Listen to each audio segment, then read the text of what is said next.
بسم اللہ الرحمن الرحیم الحمدللہ رب العالمین والصلاة والسلام علی رسولہ الکریم اما بعد۔ آج بتاریخ 16 جون سن 2020 گروپ سوال شیخ مقصود حفظہ اللہ سے جوابات سیریز SSMS 416 نشر ہونے جا رہی ہے، امید کے بغور سماعت فرمائیں گے۔ گروپ نمبر 2 شروع کرتے ہیں۔ شیخ محترم، پہلا سوال ہے، ایک ساتھی کا سوال ہے۔ ساتھی پوچھتے ہیں کہ کسی عورت نے شوال کے ابتدا میں 6 روزے رکھے، پھر پتہ چلا کہ افضل تو پہلے قضا روزے مکمل کرنا ہے، تو اس لیے انہوں نے نیت کر لی کہ جو پہلے ہم نے 6 روزے رکھے تھے وہ اب ہمارے قضا روزے ہو جائیں، تو کیا ایسی نیت میں تبدیلی ممکن ہے، جائز ہے یا نہیں؟ بسم اللہ الرحمن الرحیم، الحمدللہ رب العالمین، وصلی اللہ علی نبینا محمد وعلی آلہ واصحابہ اجمعین۔ دیکھیے، انما الاعمال بالنیات، اعمال کا دار و مدار کس کے اوپر ہے؟ نیتوں کے اوپر ہے۔ تو اب اگر اس کو اس نیت سے رکھ لیا ہے تو ٹھیک ہے، ان کا شوال کا روزہ ہو گیا، اب باقی ان کے اوپر رمضان کے قضا روزے ہو جائیں گے، ہے کہ نہیں ہے؟ اب ان روزوں کو آپ فرض میں بدل دیں، یہ چیز جائز کھڑی ہو گئی تو ٹھیک ہے، اسے آپ جو ہے نفل میں بدل کر کے دوبارہ جا کے جماعت میں شریک ہو جائیں، اس سے افضل طور پر ہے نا۔ لیکن جو ہے اب اس صورت میں جو ہے جب ایک چیز منعقد ہو گئی ہے تو اس کو بدلا نہیں جا سکتا ہے، اور یہ بات کی گنجائش بھی ہے کہ رمضان کی قضا سے پہلے شوال کے 6 روز رکھے جا سکتے ہیں۔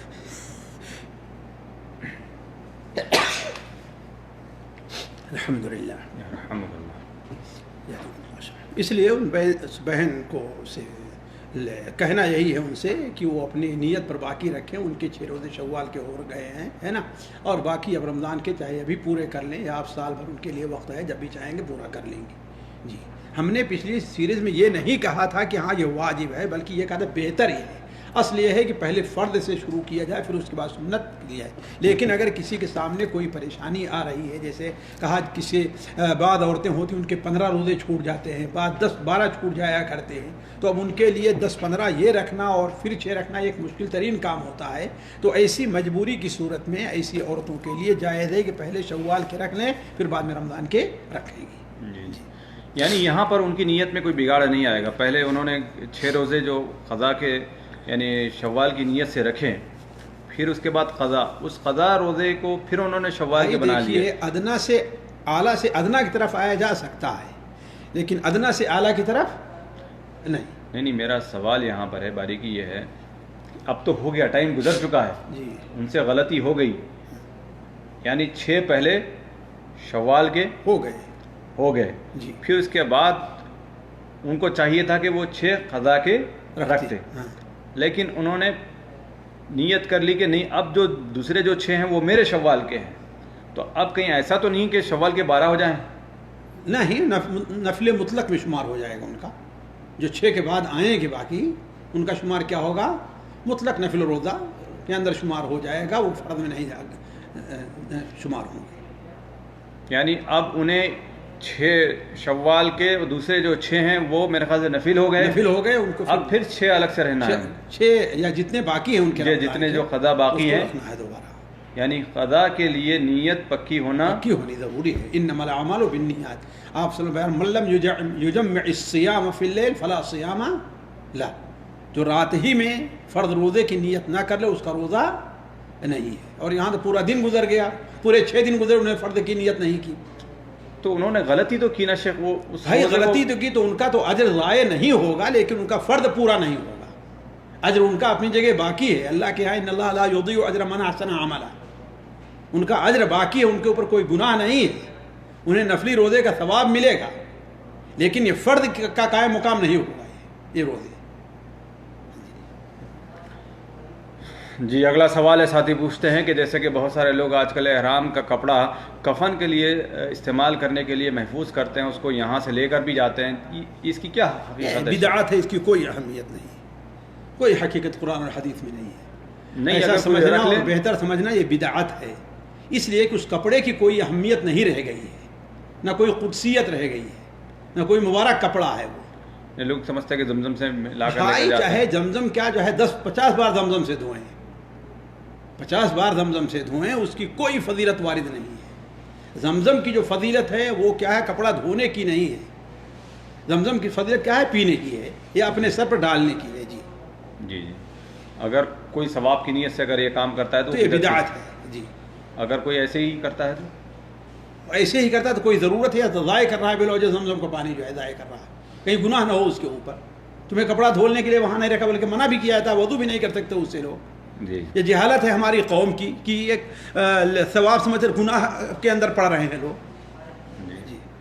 اگلا سوال ہے, ساتھی پوچھتے ہیں کہ شیخ محترم یہ بتائیں کہ آپ نبی کریم صلی اللہ علیہ وسلم کے ازواج مطہرات میں سب سے زیادہ حق مہر کس کا تھا اور وہ کتنا تھا, اور اسی طریقے سے صحابیات رضوان اللہ علیہ مجمعین میں حق مہر سب سے زیادہ کس کا تھا؟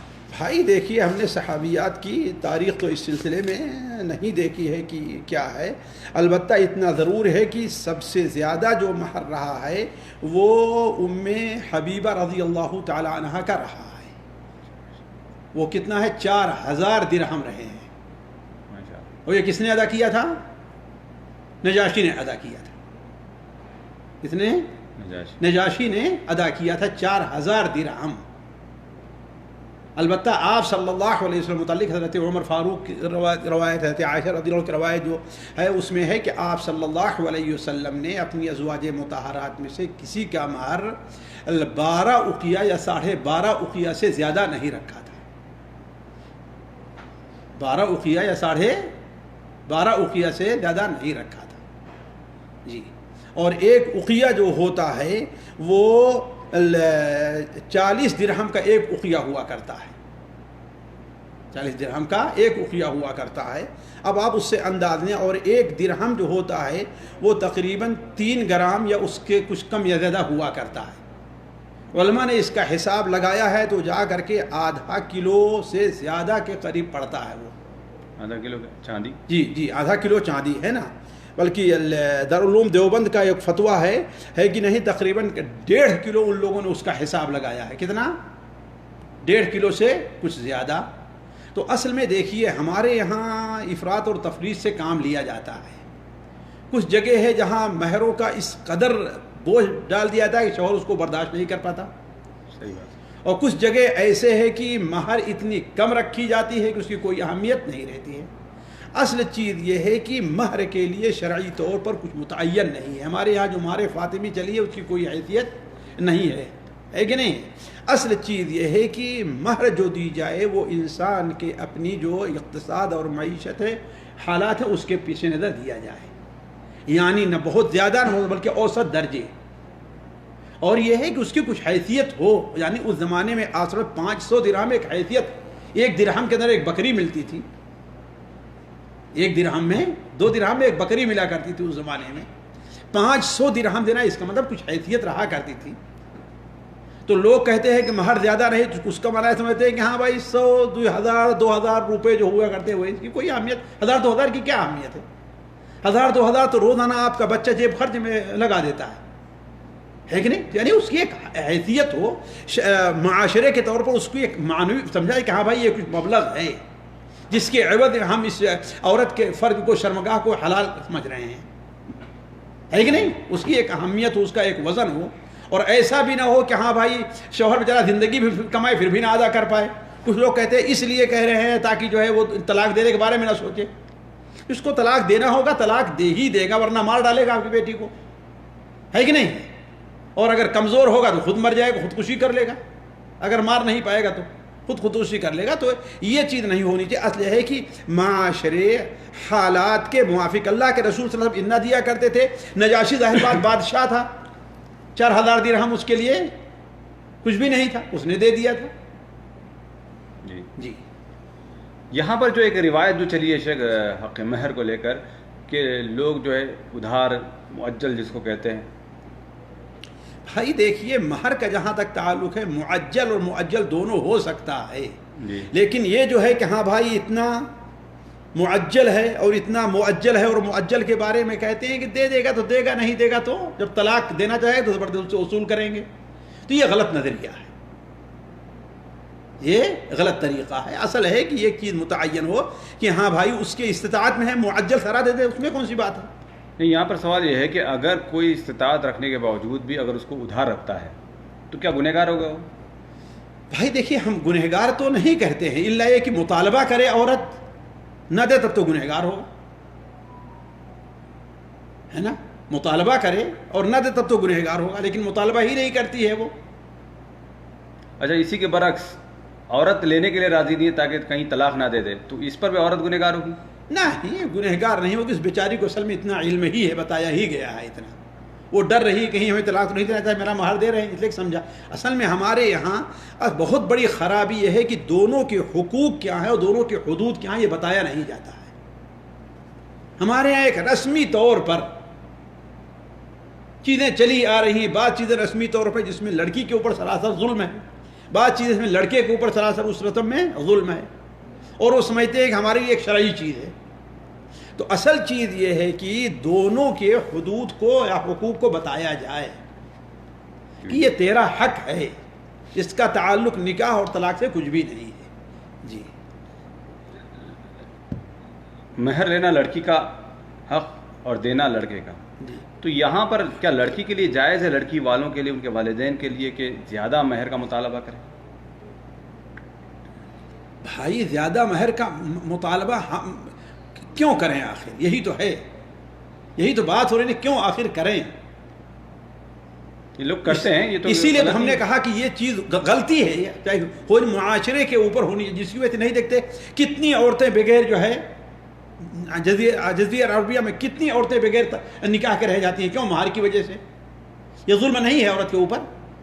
اور ہمارے اور آپ کے ہاں مہر کو بساؤ اتنا آسان کر دیا ہے اور جہیز کو اتنا مشکل بنا دیا ہے کہ وہاں بھی کتنی عورتیں بغیر شادی کے رہ جا رہی ہیں. بیچاری ہر جگہ پیسی جا رہی، چاہے اپنے یہاں ہو یا یہاں پر ہو. یہاں مہر کو اتنا مشکل کر دیا ہے، عام طور پر 50,000 تمہیں ابھی دینا ہے کہ نہیں ہے، پھر اس کے بعد گھر کیا بسانا ہے اور یہ ہے اور وہ گاڑی ہے، وہ سارا الگ رہے گا. بیچارہ کتنے دن کمائے گا؟ اگر 4-5 ہزار تنخواہ ہو تو کتنے دن میں اتنا سارا جمع کرے گا وہ؟ اور ہمارے یہاں دوسری طرف سے ہے لڑکی مظلوم کیسے ہے کہ جہیز کا معاملہ ہے، جہیز کا معاملہ ایسا ہے، تو دونوں طرف سے بیچاری یہ مظلوم ہے. تبھی تو ہمارے نبی صلی اللہ علیہ وسلم نے کہا اللہم انی احرج علیک حق الضعیفین الیتیم والمرأة.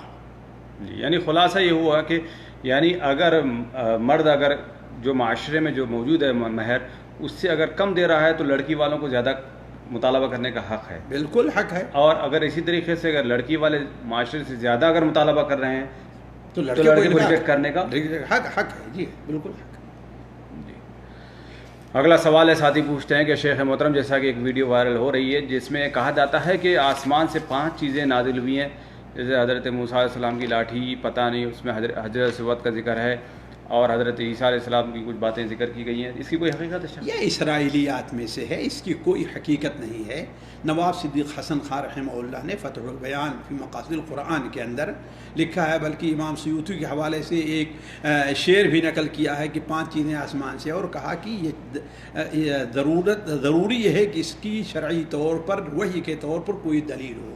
اب اس کی کوئی دلیل نہیں ہے. ہمارے یہاں وہ 5 چیزیں ہیں، عرب میں 4 چیزیں مشہور ہیں، ہے کہ نہیں؟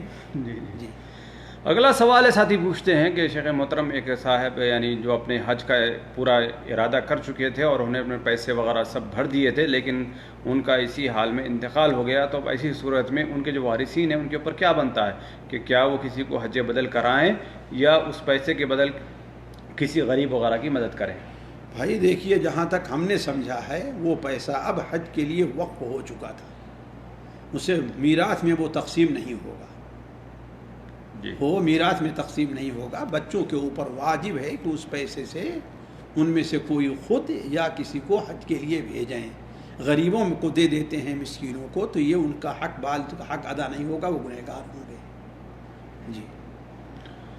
اگلا سوال ہے، ساتھی پوچھتے ہیں کہ شیخ محترم ہمارے پاس ایک کپڑا ملتا ہے جس کا نام بوز کی کچھ ہے نام اس طریقے سے، اس کے اندر کچھ پرسنٹیج ریشم کا ملا ہوا ہوتا ہے، تو کیا اس کا استعمال جائز ہے یا نہیں مرد کے لیے؟ اللہ کے بندے، وہ اولاً تو وہ ریشم وہ نہیں ہے جو ریشم جس ریشم کی معنیت حدیث میں آئی ہے. وہ کیڑوں سے جو ریشم بنایا جاتا ہے، دودھ القز جس کو کہتے ہیں، اس سے نہیں ہے. یہ مصنوعی ریشم ہے، یہ مصنوعی ریشم ہے، وہ اس کا حکم نہیں لے گا، ہے کہ نہیں؟ جس طریقے سے آج سود کو سود میں کیا کہتے ہیں، فائدہ کہتے ہیں، ہے نا؟ تو فائدہ یہ مصنوعی فائدہ ہے، یہ سود ہی کے حکم میں رہے گا، وہ فائدے کا حکم نہیں لے گا. تو ایسے ہی وہ مصنوعی ریشم ہے، نہ کہ حقیقی ریشم ہے. ایک چیز. دوسری چیز، حقیقی ریشم ہو تو دیکھ رہا ہے کتنی اس کی مقدار ہے. 1 2 4 5 10% سے کوئی حرج نہیں ہے. جی. اگلا سوال ہے، ساتھی پوچھتے ہیں شیخ محترم، ہم جیسے غیر مسلم ساتھیوں سے ملاقات کرتے ہیں تو ہیلو ست سری اکال ان کے انداز میں ہم یہ کہہ سکتے ہیں استقبالیہ کلمات کے طور پر یا نہیں کہہ سکتے؟ ہاں، ظاہر بات السلام علیکم نہیں، لیکن ایک عام جو ہوتے ہیں ہیلو، گڈ مارننگ، یہ اس قسم کے الفاظ جو ہے کہہ سکتے ہیں. البتہ یہ ہے کہ بہتر یہ ہے کہ ابتدا ہماری طرف سے نہ ہو، الا ہے کہ ہم کسی آفس میں جائیں جہاں پر وہ بیٹھا ہوا ہے تو کچھ آفس کے آداب ہیں، ہیلو ہے نا، تو اس قسم کے الفاظ کوئی حرج نہیں ہے. اگلا سوال ہے، ساتھی پوچھتے ہیں کہ جانماز کا کونا موڑنا کے تعلق سے باتیں کیا ہیں؟ کچھ ہے شیخ سمجھ میں؟ پتہ نہیں کیا معنی ہے، کیا سمجھتے ہیں اس کو. یا تو ہو سکتا ہے بعض لوگ یہ سمجھتے ہیں کہ مصلی اگر بچھا ہوا ہے تو نماز پڑھنے کے بعد کیا ہے اس کو لپیٹ دینا چاہیے، ورنہ کیا ہو اس کے اوپر شیطان نماز پڑھے گا. شیطان اتنا شریف ہو جائے تب تو کوئی بات ہی نہیں ہے، ہمیں فرصت مل جائے اگر نمازی بن جائے تو وہ ہے کہ نہیں. نہیں تو اس کی کوئی حیثیت نہیں ہے، وہ بچھا رہے، اس کو سمیٹ دیا جائے ٹھیک ہے، تاکہ جو ہے وہ اس پر گندگی یا بچے اور کوئی چیز نہ ہو، لیکن یہ کہ اس کی کوئی شرعی حیثیت سمیٹنے کی نہیں ہے. جی. اگلا سوال ہے، ساتھی پوچھتے ہیں کہ مسلم کڈس ٹی وی بچوں کے دیکھنے کے لیے کیسی ہے؟ پتہ نہیں بھائی، ہم نے دیکھا نہیں ہے اس کو. جی. جی. اگلا سوال ہے، ساتھی پوچھتے ہیں کہ آج کل انٹرنیٹ پہ کیا، یعنی سوال لمبا ہے، سوال ساتھی کا یہ خلاصہ ہے کہ انٹرنیٹ پہ جیسے کہ یوٹیوب وغیرہ پہ بہت سارے مشائخ کے دروس وغیرہ آتے ہیں. ساتھی یہ پوچھنا چاہتے ہیں کہ کیا ہر ایک کے جو دروس آتے ہیں یا خطابات آتے ہیں سب کا سننا ہمارے لیے ضروری ہے، اگر نہ سنیں گے تو ہم گنہگار ہوں گے یا نہیں؟ بھائی یہ آپ کی استطاعت کے اوپر ہے. فاتقوا اللہ ما استطعتم، آپ کی ضرورت اور آپ کی استطاعت پر ہے. آپ کی کتنی ضرورت ہے اور آپ کی کتنی استطاعت ہے اس کو مد نظر. الحمدللہ. یہدیکم اللہ ویصلح بالکم. جی. اور آگے لکھتے ہیں ساتھی کہ اسی کے مد نظر اگر شیخ محترم آج کے اللہ رب العالمین سے قربت کو بڑھاتے ہوئے، یعنی اللہ رب العالمین کو راضی کرنے کے لیے کوئی اگر نصیحتی کلمات ہوں تو پھر پیش فرما دیں. بھائی دیکھیے، اللہ تبارک و تعالیٰ سے قربت بڑھانے کا سب سے اہم ذریعہ جو ہے وہ فرائض کی ادائیگی ہے اور محرمات سے پرہیز ہے. یہ سب سے بہترین ذریعہ ہے. فرائض کی ادائیگی ہے اور محرمات ہیں ان سے اجتناب ہے. اس کے بعد سب سے اہم چیز اللہ تبارک و تعالیٰ نے جو نوافل رکھے ہیں ان کا اہتمام ہے. جی. جی. اگلا سوال ہے، ساتھی پوچھتے ہیں شیخ محترم یہ حدیث دو تین باتیں انہوں نے پیش کی. حضرت عائشہ رضی اللہ تعالیٰ عنہ کے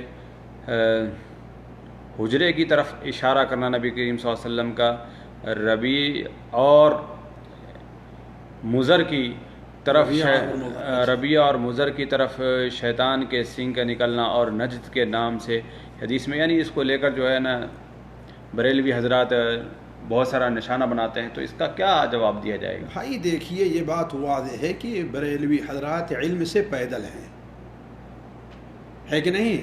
شیطان انہیں، جیسا کہ اللہ تعالیٰ فرماتا ہے وَإِنَّ الشَّيَاطِينَ لَيُوحُونَ إِلَىٰ أَوْلِيَائِهِمْ لِيُجَادِلُوكُمْ، اس قسم کی باتیں بلا وجہ مناقشہ کرنے کے لیے شیطان انہیں یہ باتیں ابھارتا ہے. ورنہ آج کی بات نہیں ہے. امام خطابی رحمہ اللہ جو 3 اور 4 صدی کے ہیں، دیکھیے آج کے نہیں ہیں، انہوں نے بڑی وضاحت کے ساتھ یہ لکھا ہے کہ جن حدیثوں میں، چاہے حضرت عائشہ کی حدیث ہے، حضرت عبداللہ ابن عمر کی حدیث ہے، حضرت ابو مسعود وغیرہ کی حدیث ہے، جن حدیثیں ہیں جن میں نجد کہا گیا ہے اس سے مراد بادیت نجد عراق ہے، صراحت کے ساتھ.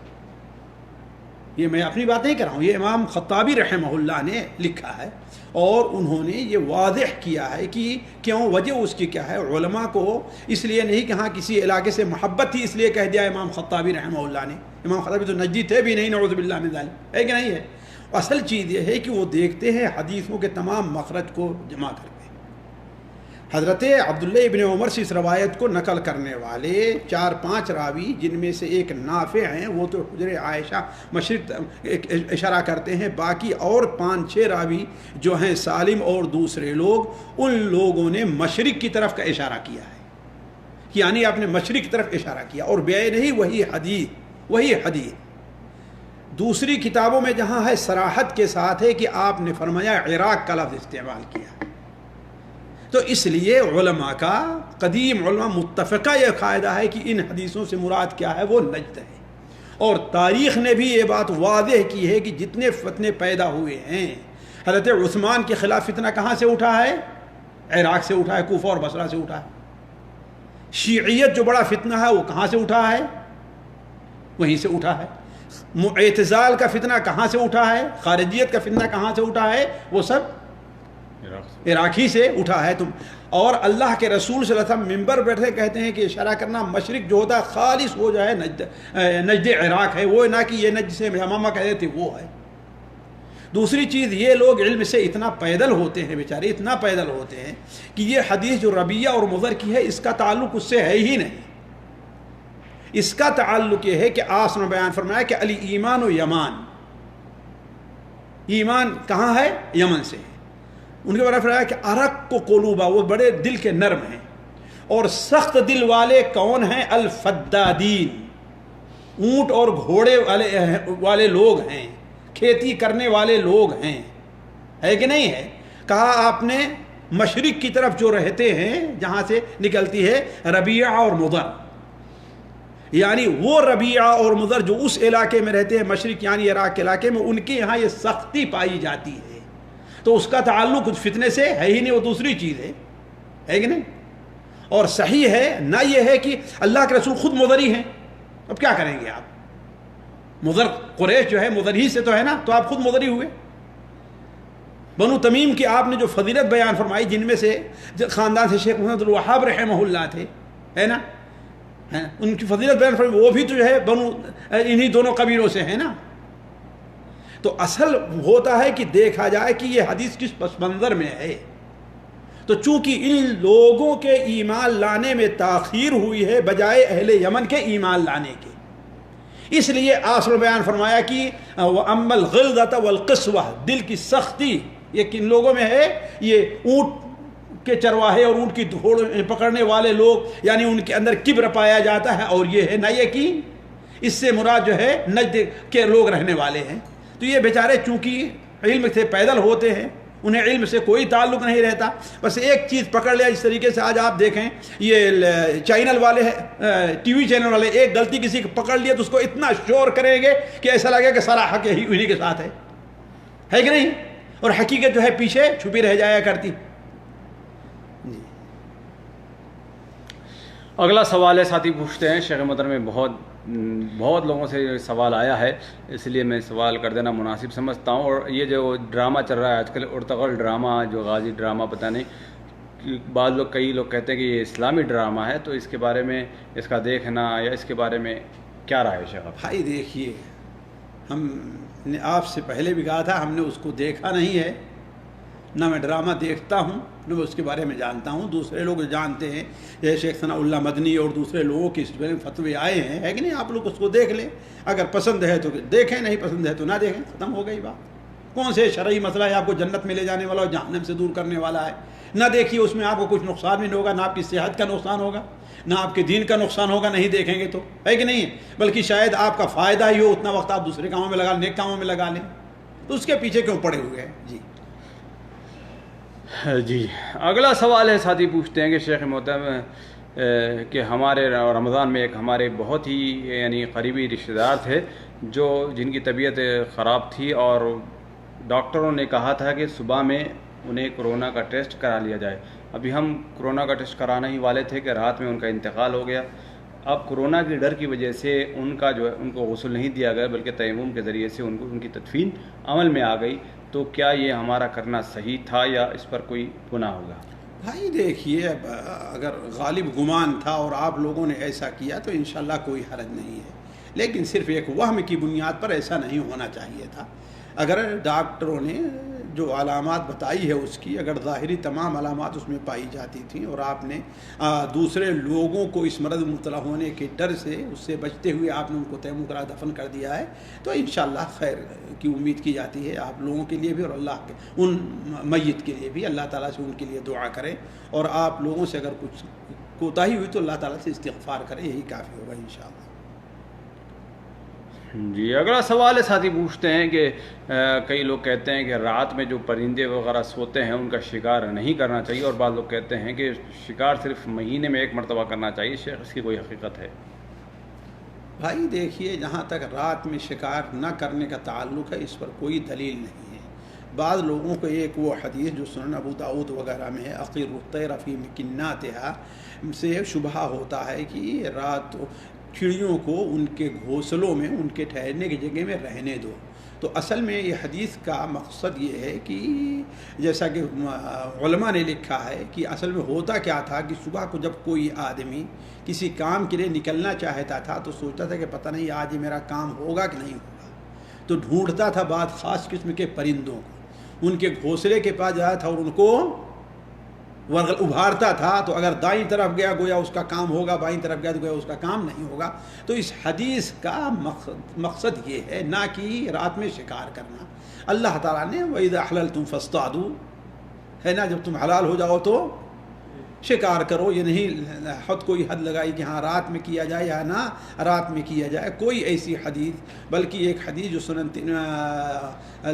طبرانی کبیر وغیرہ میں ہے کہ لا تطرق الطیر فی اللیل فإن اللیل امان لها وكما قال علیہ الصلوۃ والسلام, چڑیوں پر رات میں حملہ نہ کرو اس لیے کہ رات ان کے لیے امان ہے. یہ حدیث اس میں ایک راوی سخت ضعیف ہے, بلکہ یہ حدیث تقریباً موضوع کے قریب ہے. تو کوئی ایسی حدیث نہیں اس کو بنیاد بنا کر کے یہ کہا جائے کہ رات میں شکار نہیں کرنا چاہیے, ہے کہ نہیں ہے. البتہ بعض علماء نے اس لیے لکھا ہے کہ گھونسلوں میں جو رہتے ہیں اگر اس کے چھوٹے بچے ہیں چھوٹے چھوٹے, جس کی غذا کس کے اوپر ہے, ابھی اسی ماں کے اوپر ہے نا, تو ایسی چڑیوں کو شکار نہیں کرنا چاہیے اس لیے کہ ابھی اس کے چھوٹے چھوٹے بچے ہیں, اس کی غذا کے محتاج ہیں, وہ بیچارے مر جائیں گے, ہے کہ نہیں ہے. علی کل حال رات میں دن میں شکار کرنے کی کوئی ممانعت نہیں ہے, اور نہ یہ ہے کہ مہینے میں 1 بار شکار کرنا چاہیے. انسان کی ضرورت کے اوپر ہے, انسان کی ضرورت اور حاجت کے اوپر ہے, جب چاہے وہ شکار کرے. جی اگلا سوال ہے ساتھی پوچھتے ہیں کہ شیخ محترمہ آج کل بہت سارے لوگ نوکریاں ڈھونڈ رہے ہیں اور نوکری ڈھونڈنے میں جیسے کہ لوگ کہتے ہیں کہ واسطہ اور سفارش وغیرہ کی ضرورت پیش آتی ہے آج کل, لیکن ہم نے ایک شیخ کا سنا بیان کہ اس میں انہوں نے واسطہ وغیرہ کو یعنی جائز نہیں قرار دیا ہے. تو ایسی صورت میں ہم کیا کرنا چاہیے؟ اور اسی طریقے سے یہ بھی بتا دیں کہ جو لوگ نوکریاں ڈھونڈ رہے ہیں کیا ہر قسم کی جو جائز نوکری ہے وہ کر سکتا ہے یا اس میں اپنی جو غیرت وغیرہ کا اس کا بھی اہتمام کرنا چاہیے اس کو؟ بھائی دیکھیے, اللہ تبارک و تعالیٰ نے انسان کے اوپر روزی کا حاصل کرنا فرض قرار دیا ہے, روزی کا حاصل کرنا فرض قرار دیا ہے. لہذا اسے چاہیے کہ ہر ممکن کوشش کرے. واسطہ 1 بار کہا, دوبارہ نہ کہنا میں نہیں سمجھتا کہ اس میں کوئی قباحت ہے. اگر اسے صرف ایک وسیلہ سمجھ رہا ہے اور یہ سمجھتا ہے کہ ہو سکتا ہے پہلی بار جو ہے ان سے کوتاہی ہو گئی ہو, دوبارہ ہم کہیں گے تو ہماری بات پہنچائیں گے, ہے کہ نہیں ہے, تو اس میں کوئی حرج نہیں ہے. شرط ہے کہ جائز واسطہ ہو اور جائز چیز ہو. دوسری بات یہ ہے کہ کیا ہر قسم کی نوکری, دیکھیے ہر قسم کی جو جائز نوکری ہو, اور بعض ایسے فعل جن کے جیسے اللہ کے رسول نے بعض چیزوں کو جو ہے وہ قبیح یا غیر مرغوب قرار دیا ہے, جیسے حجامہ, ہے کہ نہیں ہے, کسب الحجام خبیث آپ نے بیان فرمایا, یعنی ردی ہے, اس قسم کی چیز نہیں ہے تو کوئی حرج نہیں ہے اس میں. تو وہ بھی حجامہ کی روزی وہ صحیح نہیں ہے, یعنی آپ نے ردی قرار دیا, حرام نہیں قرار دیا ہے. جی خاص طور پر حجامہ ان جیسے اس زمانے میں ہوا کرتا تھا, لیکن آج کل تو ایک طبی شکل اختیار کر چکا ہے, وہ مشینیں ہیں, انشاءاللہ اس میں کوئی حرج نہیں ہے, وہ صورتحال اس میں نہیں ہے. جی اگلا سوال ہے ساتھی پوچھتے ہیں کہ شیخ محترم اگر جن کو اولاد نہیں ہوئی ہے تو کیا سمجھے, کیا ان پر اللہ تعالیٰ کی مار ہے یا اللہ رب العالمین کی آزمائش ہے؟ بھائی اللہ تبارک و تعالی نے فرمایا ہے یہب لمن یشاء اناثا ویہب لمن یشاء الذکور او یزوجہم ذکرانا واناثا ویجعل من یشاء عقیما۔ اللہ جس کو چاہتا ہے بیٹیاں دیتا ہے، جس کو چاہتا ہے بیٹے دیتا ہے، جس کو چاہتا ہے بیٹے بیٹیاں دونوں دے، جس کو چاہتا ہے پانچ بنا دیتا ہے۔ تو یہ اللہ تبارک و تعالیٰ کی قدرت اور حکمت ہے۔ کوئی ضروری نہیں کہ اللہ تعالیٰ کا یہ عذاب ہو، اللہ کی آزمائش ہو سکتی ہے، اللہ کی حکمت ہو سکتی ہے۔ اللہ کی حکمت وہ یہ سمجھتا ہے کہ آپ کو اگر اولاد ملی تو آپ کا دین یا وہ چیزیں سلامت نہیں رہ پائیں گی۔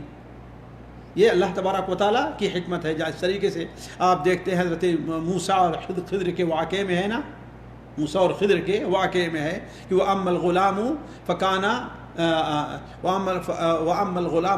أَبُوَاهُ مُؤْمِنَيْنِ فَخَشِينَا أَن يُرْهِقَهُمَا طُغْيَانًا وَكُفْرًا۔ ہے کہ نہیں ہے؟ یہ جو بچہ تھا اس کے والدین دونوں مومن تھے اور اس بچے کی فطرت کفر پر تھی، مجھے ڈر ہوا کہ انہیں پریشان کر دے گا، ان کے دین ایمان کے لیے خطرہ بن جائے گا۔ تو اللہ تبارک و تعالیٰ حکیم ہے، ہمیں اور آپ کو اللہ تعالیٰ کی حکمت کے اوپر ایمان رکھنا چاہیے۔ کوئی ضروری نہیں ہے کہ یہ اللہ تبارک و تعالیٰ کی طرف سے عذاب ہی ہو۔ حضرت ابراہیم علیہ السلام کو 80 سال تک اولاد نہیں ہوئی، ہے کہ نہیں ہے؟ حضرت زکریا علیہ السلام یہاں تک کہ وہ اتنے بوڑھے ہو گئے کہ ان کو شرم آنے لگی کہ ہاں بھائی لوگوں کے سامنے دعا کرتے، لوگ کیا کہیں گے، بوڑھا ابھی بھی ہے نا، واشتعل الرأس شیبا۔ اس کے باوجود اللہ تعالیٰ نے عطا کی۔ تو کوئی ضروری نہیں کہ یہ اللہ تعالیٰ کے اس میں عذاب ہو، یہ اللہ کی ایک آزمائش ہو سکتی ہے، ایک حکمت ہو سکتی ہے۔ ایک مومن ہونے کے ناطے ہمیں اور آپ کو اس کے اوپر یقین رکھنا چاہیے، البتہ دعا کا دامن نہیں چھوڑنا چاہیے۔ رب لا تذرنی فردا وانت خیر الوارثین، اس دعا کا اہتمام کریں، رب لا تذرنی فردا وانت خیر الوارثین۔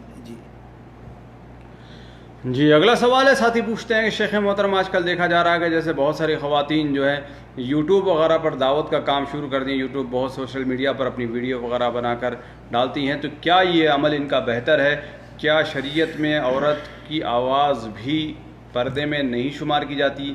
کیا اگر کوئی ایسا کرنا چاہے اگر کسی کی بیوی تو وہ اجازت دے سکتا ہے یا نہیں دے سکتا؟ بھائی دیکھیے اس سلسلے میں بہت ہی اب افراط اور تفریط سے کام لیا جا رہا ہے کہ نہیں ہے، اور جس کی وجہ سے بہت سے گھروں کا نظام جو ہے وہ گڑبڑ ہوتا جا رہا ہے۔ جیسا کہ آپ لوگ جانتے ہیں بڑی شکایتیں آتی ہیں، ہے کہ نہیں؟ عورت کی آواز اس میں کوئی شک نہیں پردہ نہیں ہے، عورت کی آواز پردہ نہیں ہے، لیکن جانتے ہیں تقریر کرنا اور یہ کرنا اس میں ایک قسم کی لچک پائی جاتی ہے جس آواز طرف لوگوں کا میلان ہوتا ہے۔ اگر یہ چیز صرف عورتوں ہی کے درمیان تک تو ایک بات ہے، یہاں تو اب لوگ کیا ہے، مرد بھی اس کو ہے کہ نہیں ہے، لہذا اس چیز کے بارے میں جہاں تک پرہیز ممکن ہے پرہیز کیا جائے۔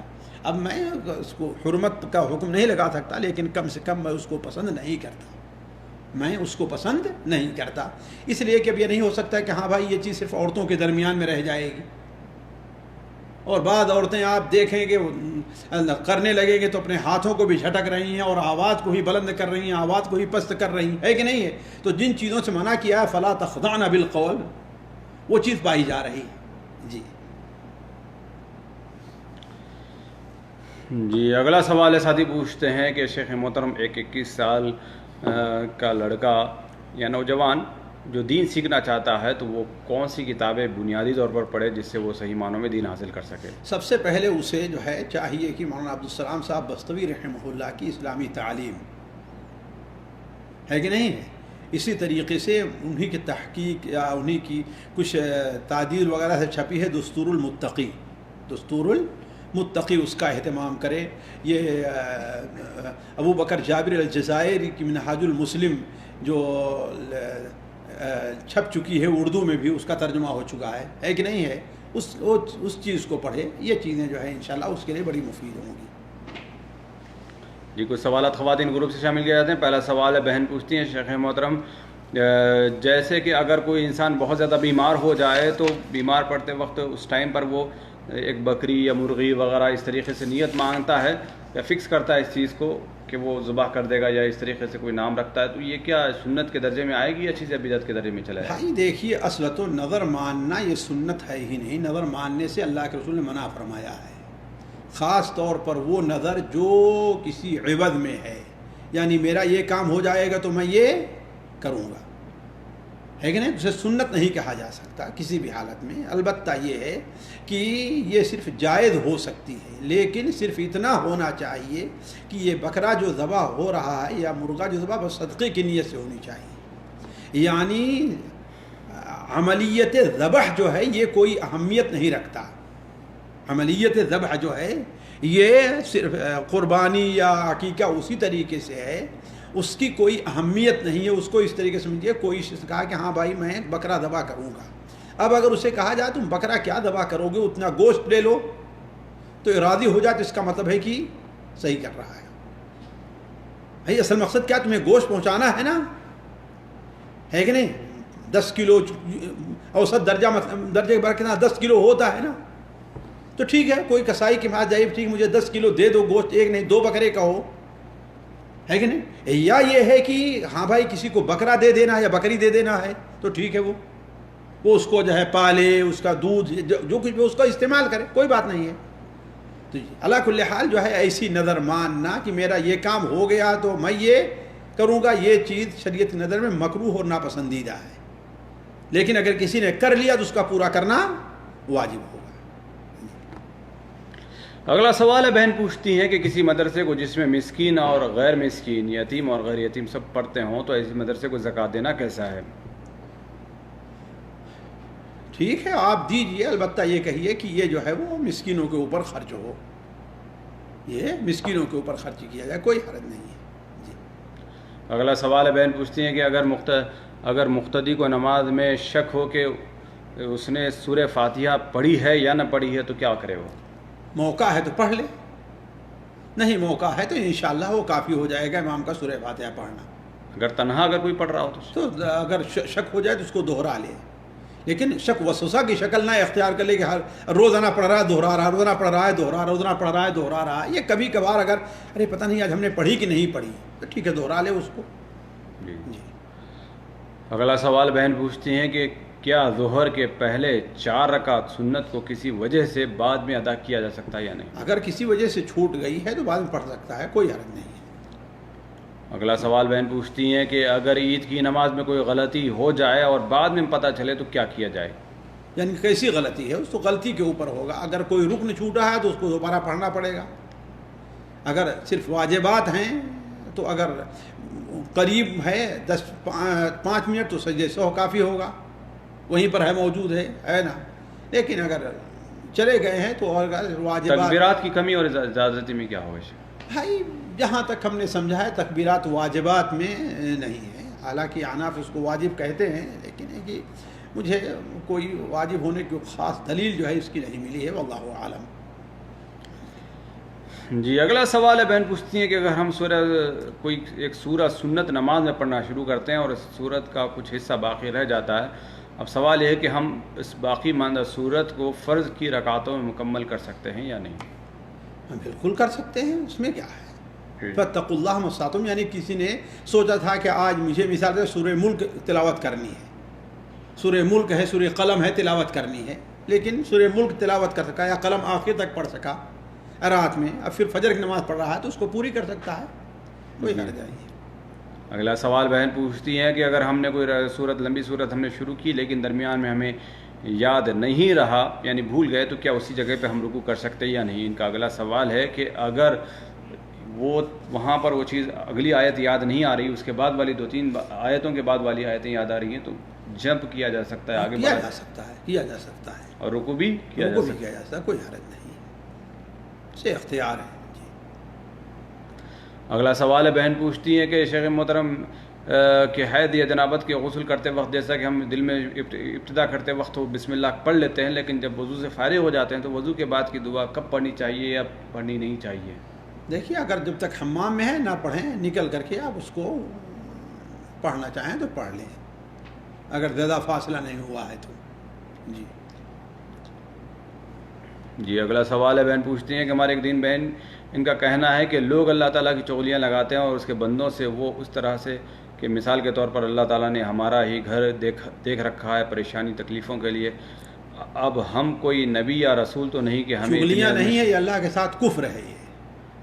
اللہ کے ساتھ بے ادبی ہے جو قطعاً جائز نہیں. توبہ استغفار کرنا چاہیے, جو تجدید ایمان لا الہ الا اللہ پڑھ کے کرنا چاہیے. اللہ کے ساتھ یہ کفر ہے, نعوذ باللہ من ذالک. جزاکم اللہ خیر و احسن جزا. یہ تھی SSMS سیریز 416 جس میں گروپ نمبر 2 کے تمام سوالات کو اور خواتین گروپ کے کچھ سوالات کو شامل کیا گیا. امید کہ خود بھی سنیں گے اور دوسروں کو سننے کا موقع عنایت فرمائیں گے. مزید تفصیلات کے لیے گروپ میں شامل ہونے کے لیے نمبر نوٹ فرمائیں 0502627622.